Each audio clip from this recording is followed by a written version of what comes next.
नमस्कार दोस्तों, स्वागत है आप सभी का आपका अपने चैनल वीके ऑनलाइन क्लास में। तो इस वीडियो में हम लोग बात करने वाले हैं कंप्यूटर के 25 महत्वपूर्ण प्रश्नों के ऊपर। और ये हमारे सीरीज का 6वां वीडियो है जिसमें हम लोग बात करेंगे 126 से लेकर के 150 तक के प्रश्नों के ऊपर। और जितने भी प्रश्न हैं वह वन लाइनर प्रश्न के रूप में आपको यहाँ पर देखने को मिलेंगे।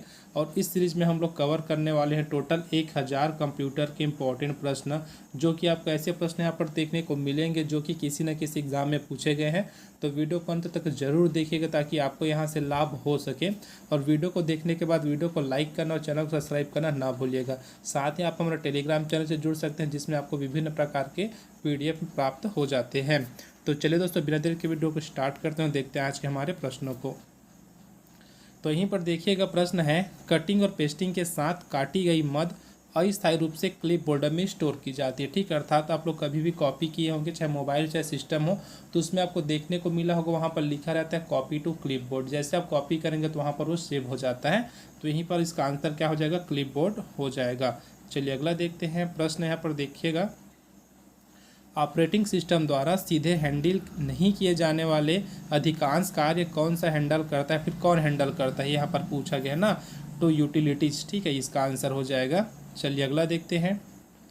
प्रश्न है CPU का सबसे महत्वपूर्ण भाग होता है तो कंट्रोल यूनिट होता है। क्या होता है, कंट्रोल यूनिट होता है।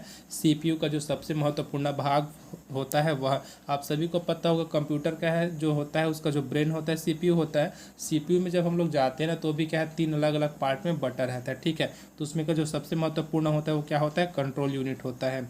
चलिए अगला देखते हैं। जो प्रोग्राम कंप्यूटर को चलाते हैं या उससे कार्य कराते हैं उसे क्या कहा जाता है, तो सॉफ्टवेयर कहा जाता है, क्योंकि ये आत्मा है, समझिए कंप्यूटर की। ठीक है, ये क्या आत्मा होती है कंप्यूटर की, यह उसको निर्देश देता है, फिर वो क्या करता है, चलता है।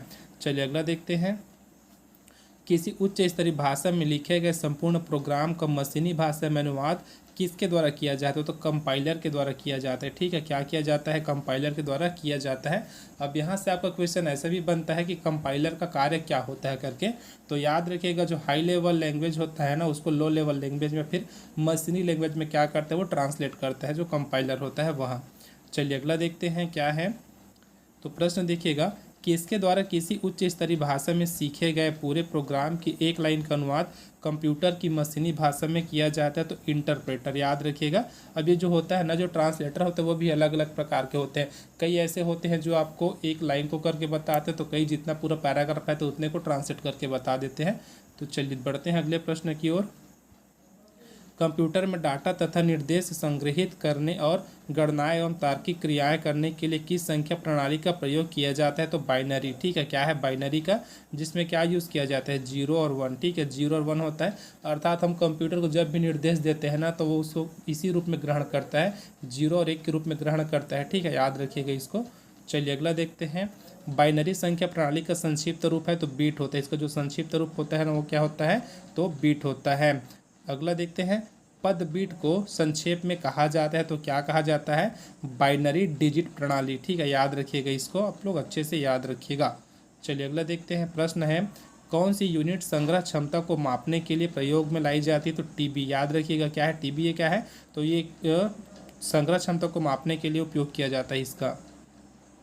अगला है 1000 जो 4 बिटों से मिलकर बना है कहलाता है, तो निबल कहलाता है। ठीक है, याद रखिएगा, ये क्या है, 4 बिट से मिलकर बना है जो क्या कहलाता है, एक निबल कहलाता है। अगला देखते हैं। प्रश्न है कंप्यूटर में किसी शब्द की लंबाई मापने के लिए प्रयोग किया जाता है, अर्थात किसका प्रयोग किया जाता है, आप लोग ये समझिएगा, तो बीट का ही प्रयोग किया जाता है ना। तो क्या है, कंप्यूटर में किसी शब्द की लंबाई मापने के लिए, अगर कभी भी आपको ऐसा प्रश्न दिखे जहाँ पर यह बोला जाए कंप्यूटर में शब्द को मापने के लिए, शब्द की लंबाई को मापने के लिए, तो याद रखिएगा हमेशा वो क्या हो जाएगा, बीट उसका आंसर होगा। चलिए अगला देखते हैं। 8 बिट की सीरीज का कहा जाता है, फिर क्या कहा जाता है, नहीं इसको काटिएगा यहाँ पर। 8 बिट की सीरीज क्या कहलाती है, ये आप लोग समझिएगा, तो बाइट कहलाती है। ठीक है, 8 बाइट की जो सीरीज होती है ना, 8 बिट की जो सीरीज होती है वो क्या कहलाती है, तो बाइट कहलाती है। चलिए अगला देखते हैं। बाइनरी संख्या प्रणाली के 2 अंक कौन कौन से हैं, तो आपको ऊपर में बता दिया गया है क्या है, वह 0 और 1 होता है। चलिए अगला देखते हैं। आधुनिक युग में सबसे अधिक प्रयोग होने वाले कोडिंग सिस्टम है, तो क्या है, ASCII एवं EBCDIC। ठीक है, दोनों को नाम अच्छे से आप लोग याद रखिएगा। चलिए अगला देखते हैं क्या है। अगला जो प्रश्न आपको यहाँ पर देखने को मिल जाएगा जिसमें है अक्षरों तथा चिन्हों को बाइट के रूप में संग्रहित करने वाली विधि है तो कोडिंग सिस्टम। ठीक है, क्या है वह? कोडिंग सिस्टम होती है। चलिए अगला प्रश्न देखते हैं। प्रश्न दिया है ASCII का पूर्ण रूप है तो क्या होता है? तो American standard code for information interchange इसका पूर्ण रूप होता है। याद रखिएगा, एक एक आप लोग लिख के रख सकते हैं, शॉर्ट फॉर्म आपको बहुत ज़्यादा पूछा जाता है। चलिए अगला देखते हैं। कंप्यूटर मेमोरी की सबसे छोटी इकाई होती है तो कौन सी होती है? बिट होती है। कंप्यूटर की जो मेमोरी होती है उसकी सबसे छोटी इकाई को हम लोग किस नाम से जानते हैं? तो बिट के नाम से जानते हैं। बाइनरी कोड के अनुसार विद्युतीय स्पंदन का होना कौन सी संख्याओं को प्रदर्शित करता है? तो कौन सी संख्या को प्रदर्शित करता है? एक को प्रदर्शित करता है। याद रखिएगा, अब यहीं पर आपको सुनने के लिए भी देखने को मिल जाएगा कि वह किसको प्रदर्शित करता है। तो इसको याद रखिएगा, ये किसको प्रदर्शित करता है? तो विद्युतीय स्पंदन को या फिर ऑन को बोल सकते हैं। ठीक है, इसको क्या करता है? प्रदर्शित करता है। देखिएगा शून्य का अर्थ क्या होता है? तो शून्य का जो अर्थ होता है ना वो ऑफ होता है। ठीक है, याद रखिएगा, जैसे कि अभी हम लोग एक के बारे में देखे हैं, अब ये क्या है? शून्य के बारे में है। चलिए अगला देखते हैं। अगला है कंप्यूटर में जाने वाले डाटा को क्या कहते हैं? तो इनपुट कहा जाता है। ठीक है, कंप्यूटर में जो डाटा जाता है ना उसको हम लोग क्या कहते हैं? इनपुट कहते हैं। चलिए अगला प्रश्न देखते हैं। प्रश्न है एक बाइट से कितने मूल्य निरूपित किए जा सकते हैं? तो देखो क्या बोला गया, बाइट के बारे में पूछा गया है ना। देखिएगा वहाँ पर बिट लिखा है कि बाइट लिखा है, पहले अच्छे से पढ़िएगा। तो एक बाइट से कितने मूल्य निरूपित किए जाते हैं? तो आंसर इसका हो जाएगा 4। चलिए अगला देखते हैं क्या है। 1 GB बराबर कितना होता है? देख सकते हैं यहाँ पर पूछा गया है। अब आपको जो ऑप्शन रहेगा ना उसके अकॉर्डिंग आपको चलना है। ठीक है, तो यहाँ पर देखिएगा क्या बोला गया है, 1 GB बराबर होता है तो 1 बिलियन बाइट्स के बराबर होता है। किसके बराबर होता है? तो 1 बिलियन बाइट्स के बराबर होता है। और यहीं पर आपसे पूछा जा सकता है कि जो 1 GB हुआ कितने MB के बराबर होता है, ये पूछा जा सकता है। कितने KB के बराबर होता है, ये पूछा जा सकता है। तो जिस प्रकार से आपको प्रश्न पूछा जाएगा आपको आंसर उसका इसी प्रकार से देना पड़ेगा। तो यहाँ भी आपको बता दिए हैं, जो 1 GB बराबर होता है तो 1 बिलियन बाइट्स के बराबर होता है। अगर आपको MB में पूछा जाएगा तो 1024 आपको वहाँ पर बताना रहेगा। ठीक है, तो इसी प्रकार से आप उसको बता सकते हैं। अगला है बाइनरी प्रणाली में अंक को क्या कहा जाता है या फिर क्या कहते हैं? तो बिट कहते हैं। इसको याद रखिएगा, क्वेश्चन रिपीट हो गया शायद।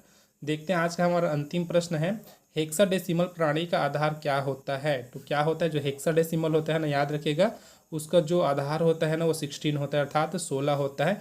यहीं से इसका नाम पड़ा है हेक्साडेसिमल। इसको अभी आप लोग याद रखिएगा। तो चलिए दोस्तों, आज की वीडियो में बस इतना ही। वीडियो अगर आपको थोड़ा सा भी हेल्पफुल लगा तो वीडियो को जरूर लाइक कीजिएगा, अपने दोस्तों में जरूर शेयर कीजिएगा। अब मिलते हैं अगले वीडियो में, तब तक के लिए जय हिंद।